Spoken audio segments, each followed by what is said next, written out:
Pritchett, current U of A GIST master's student and host of the UA GIST podcast, along with Chris Lukenbiel. Welcome to the University of Arizona GIST podcast. Our guest today is Dr. Beth Tellman, co-founder of Cloud to Street and soon to be a part of the SGDE faculty here at the University of Arizona. Let's get started. Hello, I'm Chris Lukenbiel. I'm the director of the UA GIST programs, and welcome to our podcast this week. And we're excited to have Beth Tellman, a current postdoc research fellow at Columbia Earth Institute and also a future faculty in the School of Geography, Development, and Environment at the University of Arizona. We'll be joining U of A beginning January 2021. And I also want to welcome my co-host, Hannah Jane Pritchett, who is with us again. Hi, Hannah Jane, how are you? I'm good, thank you very much. And hi, Beth, where do we get to chat with you today in this pandemic world? I am working from home from New York City. Haven't been able to go into Columbia University since early March, so. Nice. Live from Brooklyn, New York. Well, it's great to have you with us today, and I'm excited to talk to you a little bit about your research and your ongoing work with Cloud to Street, and also just kind of like learn a little bit about you and how I think some of the trends that are reflective through your style of GIS research kind of mirrors sort of the industry trends towards the big data, with dynamic new uses of data, which is really exciting. One of the things, and maybe it's not the best place to start, but I personally really enjoyed it, was the one phrase that stuck with me when I learned about your work was socializing the pixel. And sort of that crossover of how remote sensing data can be merged with social data, which is not something you normally see. And so I found that very exciting. Can you explain what you mean by socializing the pixel? Yeah. I'm actually not the person who came up with that term. That term was first coined in a book Diana Liverman actually edited in 1998 called People and Pixels. And it was a really, really important book in remote sensing and land change science at the time, because this is 20 years ago now. We had all of this satellite data, and we needed to develop new methods to figure out how do we connect information we have about people and households on the ground through surveys and through census data or through land cadasters. How do we connect that social data to these square pixels that we get from satellite imagery? We know a lot about why and how land changes from people's perspectives, and we can see and quantify land change from satellites, but the research community at the time couldn't really figure out how to connect those two things together. And so the book that Diana edited has really become a major reference, I think, in the field ever since of pushing that frontier forward. And since then, we've developed a lot of new methods in the past 20 years. But there also are some challenges that remain. So there was a chapter in that book called Socializing the Pixel. I don't remember the name of the author, Jacqueline Vangenek. I think I'm pronouncing her name wrong. But she talks about socializing the pixel as really trying to understand the social process behind what we can see and measure about land change from satellite data. So that's both understanding what causes land change and the changes we see in satellite data, and what are the impacts of that change on people's lives. And I found that framework really compelling when I started to study illicit activity, because we could not only because it was really difficult to connect illicit activity, a social process that people are intentionally trying to hide and obscure, to changes we were seeing on satellite data. So I think the Socializing the Pixel framework helped me think about, how do we really dig into why pixels change? And conversely, sometimes we can understand social processes by looking at the pixels themselves. There are unique patterns that humans create on the landscape that are indicative of the way we might be behaving or acting. So even just looking at the patterns in the satellite data themselves, you can start to better understand society. So it actually goes both ways. Pixels can help us understand social processes better too. But when you say that some of that technology, and I know you've been working with Google Earth Engine and the like, where some of the socializing the pixel, to really be able to get at the in-depth relations and understanding, it requires more than just that single snapshot,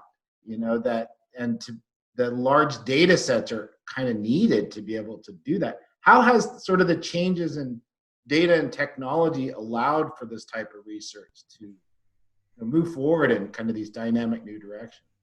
Yeah, I think kind of remote sensing science is in a really different place now than it was 20 years ago when People and Pixels were written.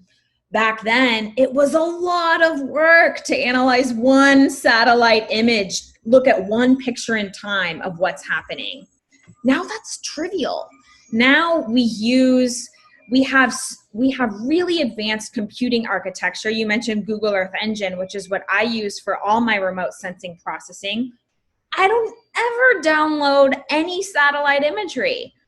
I write code about what I want to extract from those images, and I send that into the Google Cloud. And those lines of code that I write aren't just processed on one Google server. Google does, it's called hyper-parallelization. They take every pixel and put it on a different server, and it makes it really fast to get an answer back. So if I want to look at urbanization, and I know what behavior a pixel has to have to be counted as urban, I write down that rule in code, send it out to the Google server. It analyzes every pixel, trillions of pixels sometimes on different servers, runs that one line of code and brings it all back together, often in like 30 seconds to a minute. And I can do that. That can now happen not just on one image, but for every image. I work in Mexico City. Every image that's ever been taken from a given satellite in Mexico City. And say I want to run that same algorithm in Delhi to measure urbanization in Delhi. All I do is re-zoom into a new location, press go, and the servers will do the same process again. I never even download any of that imagery. So the ability to do that allows us to study spatial processes in a ways that we weren't able to do 20 years ago. It just was not possible. We didn't have enough compute power. Even on university supercomputers, you cannot do the types of things that we can do now because of this hyperparallelization in Earth Engine. So we can now examine change globally on decade timescales for a lot of imagery. For those not familiar with the term, what is hyperparallelization? Yeah, so parallelization is when, like in your laptop, if you just have a computer process that's running on one laptop, imagine if you had two laptops and you had something that took a long time to run, you could send one to another laptop. So that would be parallelizing, splitting up the job twice. Hyperparallelization is, think about doing that 1,000,000 times. If you have a big job, splitting it up into teeny pieces and sending it out to different servers. That's what they mean by hyperparallelization. It's becoming very common in big data analyses. All right, so just rewinding a little bit, would you mind talking about your educational background a little bit and how you got into the area of study you're currently in? Yeah. So my undergraduate, I made up my own major. I called it Sustainable Globalization. And, basically this is kind of before interdisciplinary and sustainability science maybe was as developed as it is today.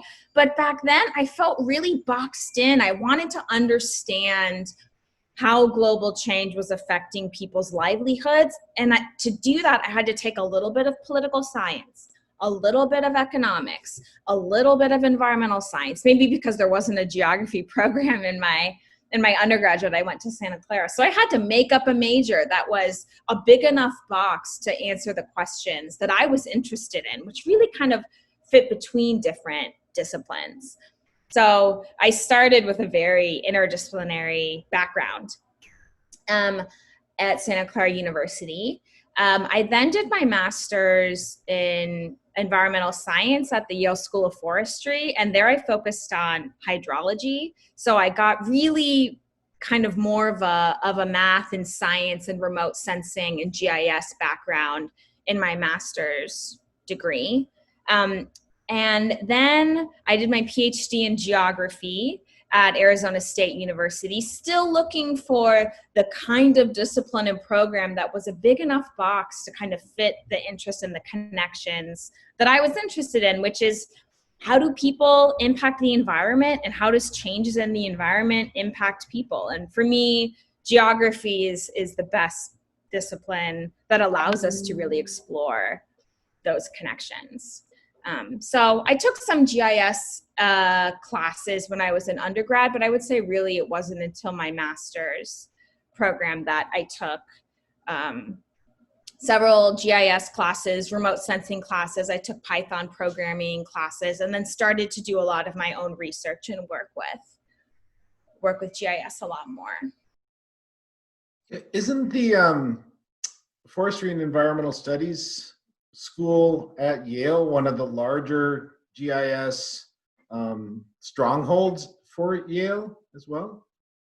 Yeah, there's no geography department at Yale, but Dana Tomlin teaches the GIS classes there, and everybody would come from all over the university to the forestry school to take those classes. Stacy Maples, who is at Stanford now, but was also working with a lot of forestry students in GIS. So yeah, it kind of became the GIS place. We started what was the name of it? Like a geospatial club at the time. Google Earth Engine, this was really exciting in my master's, had just been invented. And the Google team of engineers came to Yale in 2013. This is right after they had built the platform. And they said, we built this thing. What should we do with it? And taught us how to use it. I mean, this is even before there were error messages in Google Earth Engine. And they actually ran a competition about who had the best idea of what we could do with this new big data platform that Google had built. And so we all worked on projects and got to pitch ideas to Google. So a lot of my kind of interest in early training and remote sensing was through that. And this is making much longer of a story, but my idea pitch won that competition, and the person I did that with is my co-founder at Cloud to Street, and so that eventually became a remote sensing company that I now help run. Did you have the opportunity to take a class with Dana Tomlin? Because a lot of folks in the podcast will know the name, and others might not. But one of the, I believe, the founder of Map Algebra. Yeah. And raster processing work. So, like one of the legacies of the history of GIS goes back to him. Yeah, I did. I took Dana's vector and raster class. Those were two separate courses. I was the TA for his class the following year for his undergraduate class. And he also ran a Python coding and GIS class that I took. So I got to take 3 classes with Dana, and he provided a lot of advice and kind of mentorship for me when I was thinking about PhD programs and starting a company. And yeah, I got Dana's was really an incredible teacher, an incredible human. And his homeworks were so fun. Like they were the most interesting riddles, like spatial puzzles that you could solve in 10 different ways. And he let us work together on our homework, and it was really fun. We would have these late nights in the lab of who could come up with the most creative solution to Dana Tomlin's riddle. It was great. So I'm curious, as someone who has had, you've had quite a lot of training and education, and you're going to be a professor. What advice would you give to students that are just starting out in the field, whether it's in GIS, not in GIS? I guess, what advice would you give? Yeah, I would say try to push yourself to learn to program as much as possible. There's great GIS software, ArcGIS, and I actually use QGIS a lot now, which is an open source platform. I've completely switched over actually to using QGIS at this point, but being able to program even just a little bit and get under the hood to understand some of those tools will help you solve errors in the program, but I think it also helps you think in a new way to really understand what's going on kind of behind some of the buttons that you're pressing. And I just think generally, if you haven't learned to program before, learning to program for the first time can be really, really hard, but it will serve you so much when you are, if you go on to do research or if you look for a job. And often learning your first programming language is the hardest. My first programming language was learning JavaScript to code in Google Earth Engine. And then all of them become easier after that. You can then learn R or Python or Julia or other languages once you start figuring out how to think like a computer. And I think because there's so much data now and ways to analyze spatial data, I would really recommend that students kind of push themselves to learn some programming when they're learning GIS and spatial analysis. Kind of following along with Hannah Jane's question about background, and we mentioned Dana Tallman, but I think it's many people in the industry might not know the depth of sort of GIS science that's going on up at Arizona State University in the School of Geography up there. And just watching that school develop over the last 2 decades and change and modify itself to have a real strong GIS side focus. It must have been quite an opportunity, or, I guess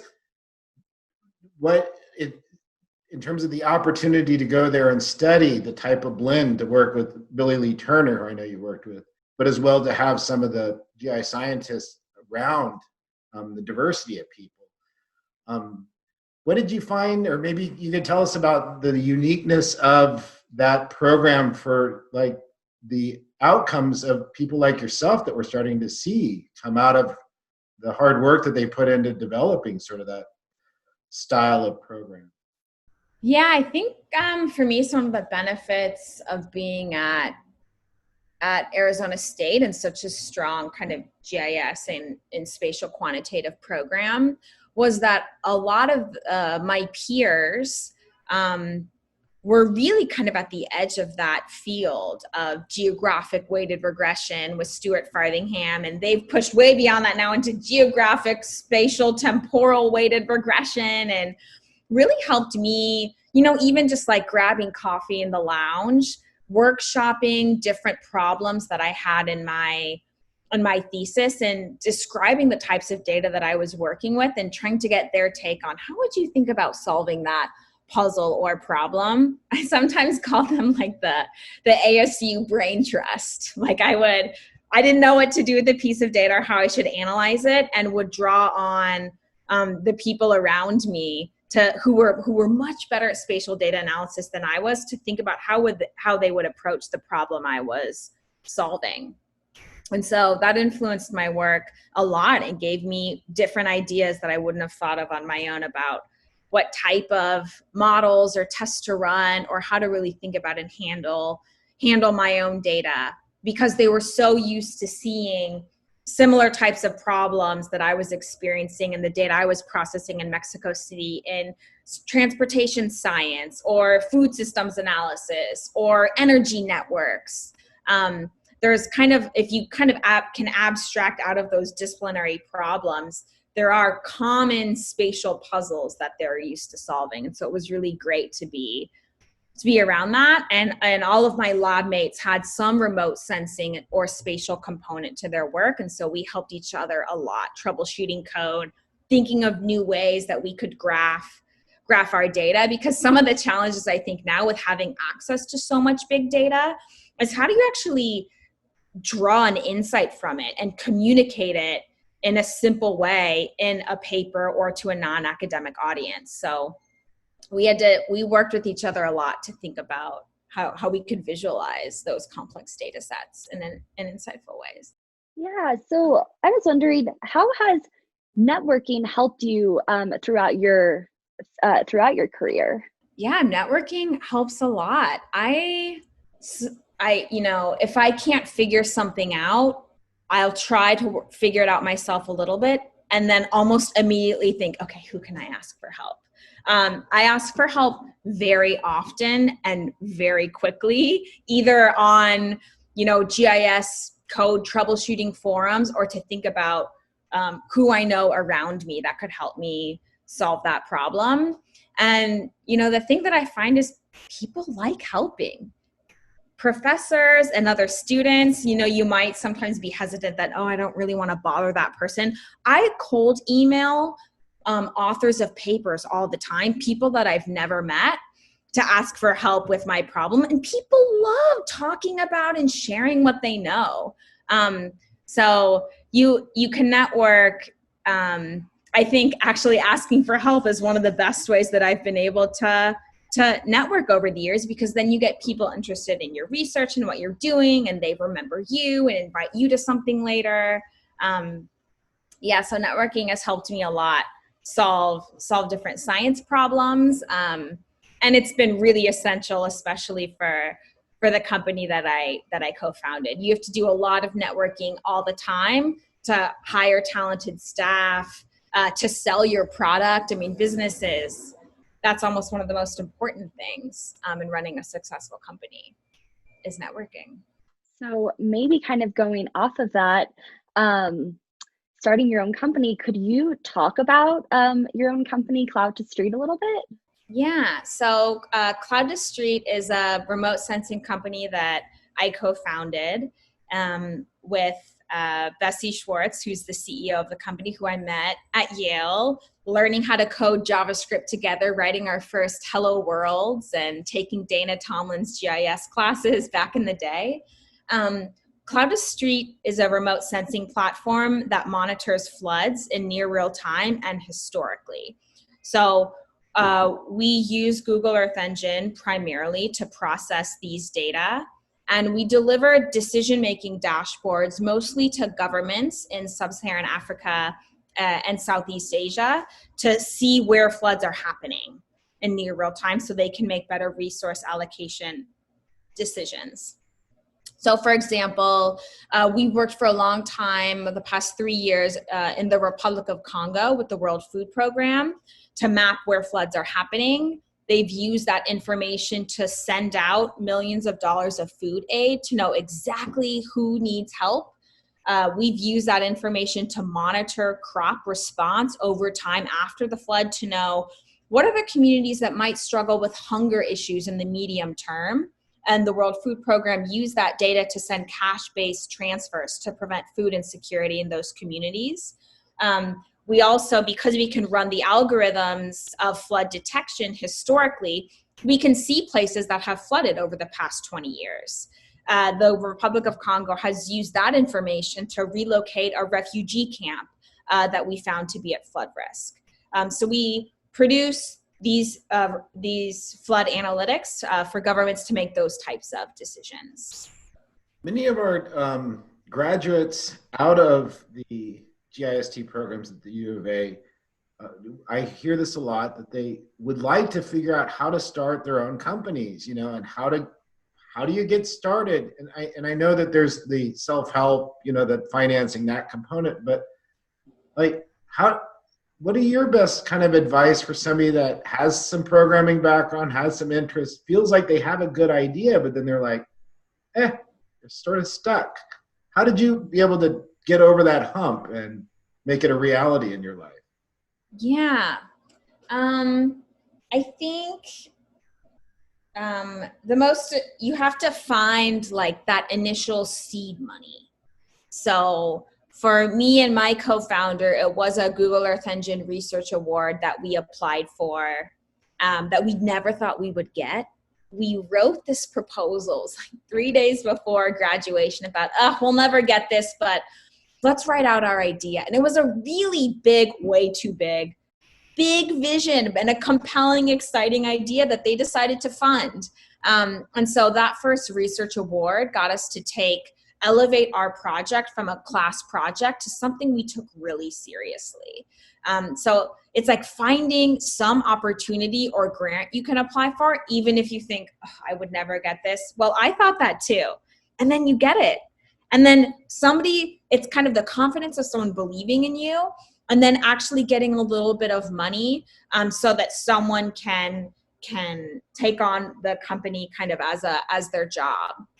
And it really wasn't until my co-founder and I got a second grant through Echoing Green, which is a social entrepreneurship fellowship, which folks can consider if it's a socially oriented company. They give seed money. And from the seed money we got from that grant, my co-founder was able to quit her job and work on the company full time. So it's like finding that little bit of money that's going to allow you to really make it your job, because I think it can be hard to launch a company when it's just a side project. You need one of the founders to get some financial support to like make a go at it full time, I would say. And that there's a lot of seed money out there that exists. People love to make bets on new companies and new ideas. So it's not as hard as you might think to raise that initial money. I know a lot of people who have started their companies raising money from family and friends. It's formally called in startup world a friends and family round, which my company has actually also done when we wanted a little bit more capital. And you would be surprised at some uncle or aunt somewhere, or maybe somebody that you might know who might be excited to invest in your idea. And you have to put legal terms on it and do it in a safe way. But there's a lot of good support on how to do that. Actually starting the company legally is really easy. You can do it in 24 hours with $250 on LegalZoom.com. That's how I registered my first LLC. So that part's easy. So you can get started on that right away. So I'm curious if you wouldn't mind talking a little bit about Narcologic. That project seems very interesting. So yeah, could you talk a little bit about that? Yeah, so Narcologic was this agent-based model. It was written by Nick Maglioka, who's a geography professor at University of Alabama. And the idea of Narcologic was to have an agent-based model that would simulate the cat and mouse dynamics in the U.S. war on drugs between the U.S. government or some agent and cartels in Central America. And so what we did was we had a large research team. We were funded by a National Science Foundation center called SUCCINCT, which is a social environmental synthesis center. They would bring us to their center for 4 days, put us in a room, and have these kind of 10 people that had different disciplines and experience working in different countries in Central America share knowledge. And one of the things that we were able to do was write out what we thought the rules of the game were for cartels and law enforcement to interact. And so Nick coded out those rules of interaction in a model, and we called it Narcologic. And we were actually able to test out that model on real data that we had from drug seizures from the U.S. Army. And we found that we were able to, that our rules were correct because we could reproduce the patterns in the actual drug flow data. And the most important insight, I think, that we learned from the Narcologic model, we published a paper on this 2 years ago, was that kind of showed why the U.S. war on drugs was failing to reduce drug volumes, was because in this cat and mouse game, every time the cat goes after the mouse can run faster. And so the cat will then find the mouse, and the mouse runs faster. And so what happens is we end up chasing cartels all over Latin America, and they always move faster and are more nimble. And in fact, not only do they move faster, we've trained them to move faster by doing this over and over again. So we've actually been selecting for, if you I can extend this metaphor, the fastest mice. So we've actually, the argument we make in this paper is that the US government has, in the war on drugs, has created this complex adaptive system of really adaptive cartels that move all around Central America. And unfortunately, each time they move, it's been often deeper into more remote places, which are forested. And so we see a lot of deforestation, unfortunately, as a result of that. But that's what why we built the Narcologic model, was to understand the U.S. war on drugs better and understand why deforestation was happening and what is the root cause behind it all. So along those lines, and you've been able to use remote sensing technology towards drug trafficking, it sounds like. And I guess I'm curious on, and I believe some of your research has talked about some of the benefits of that for governments to help understand it better, but then also there's some privacy issues around that as well, for people, maybe not that it can impact some people in the region as well. Yeah, there's a lot of really interesting and difficult ethical questions about remote sensing, because it can be used for a lot of good and a lot of evil, to be honest. So as researchers, it's been really helpful to be able to see and track deforestation and unique patterns of deforestation that we can attribute or make correlations with to partially attribute to narco trafficking.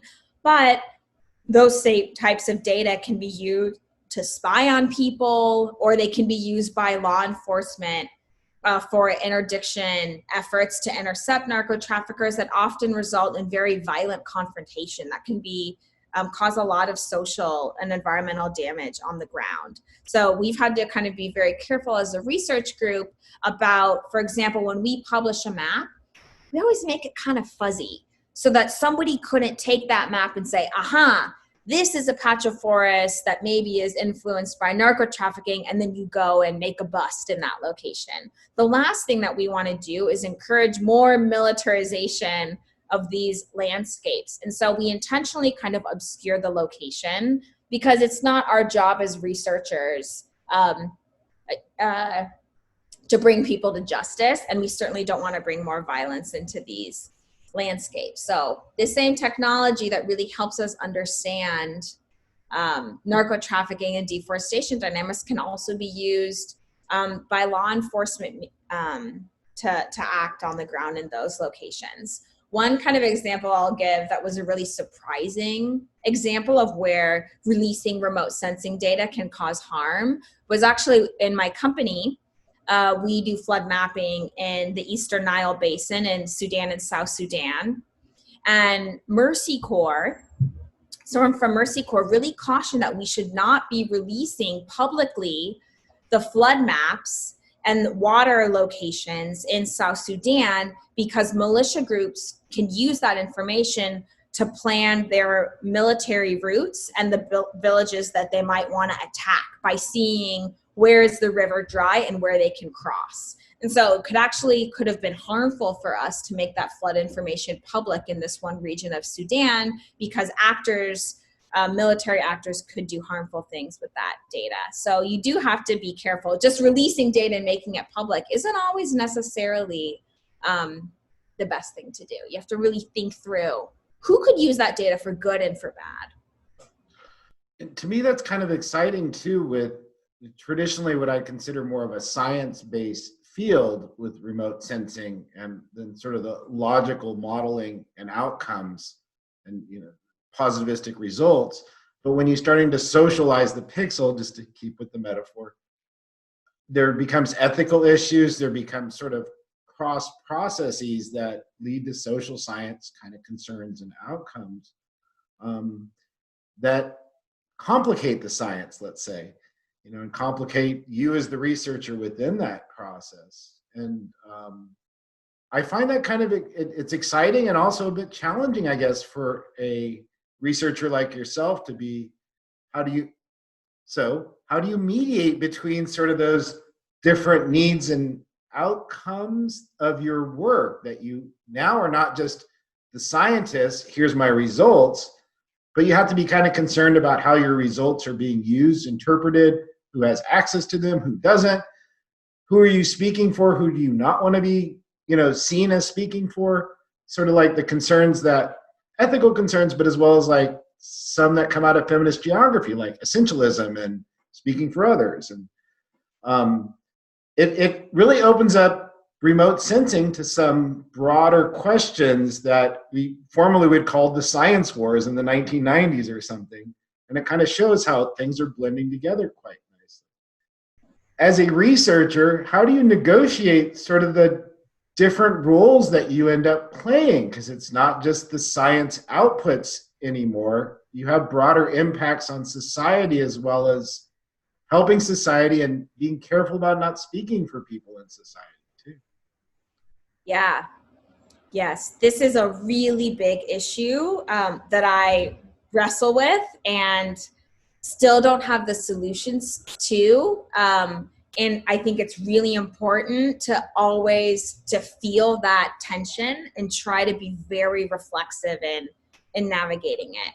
And give kind of some examples of how that's come up in my own work. I did my dissertation fieldwork in Mexico City, studying informal settlements, and had data from satellites on where illegal settlements were being built in conservation land. And the Electricity Commission had shared some data with me about where electricity lines were being built that I needed for my research. And they asked if I could share my satellite data with them about where informal and illegal settlements were being built in Mexico City. They wanted that data so that they could cut off electricity lines of people who were tapping into the system and know exactly where to attack and cut those lines. So if I would give that data, it could result in people who didn't have access to formal electricity to lose it. I would consider that a very harmful thing to do. So I decided not to share my data set in that case, and was a lot more careful about who I shared the data with. I think in my studies on narco trafficking, kind of the issues of representation and who you're speaking for are also really difficult to navigate, because in our experience, communities in Central America and NGOs and conservation organizations that are experiencing the impacts and the threats of narco trafficking can't talk about it. It's actually dangerous for them to talk about publicly. And so they'll talk about it to us privately and often thank us for raising those issues. And we've done a lot of work with journalists and in the media. I just had an interview this morning with a journalist who was asking me kind of questions about how our community is experiencing narco trafficking. So what kinds of classes will you be teaching at the U of A in the spring, and what kinds of graduate students are you going to be looking forward to working with you? Yeah, I start teaching, I think, the following fall, so in August 2021. Sorry. Not quite yet in the spring. Yeah, I don't have the class schedule set yet, but I think I'll be helping teach the intro environment and society course.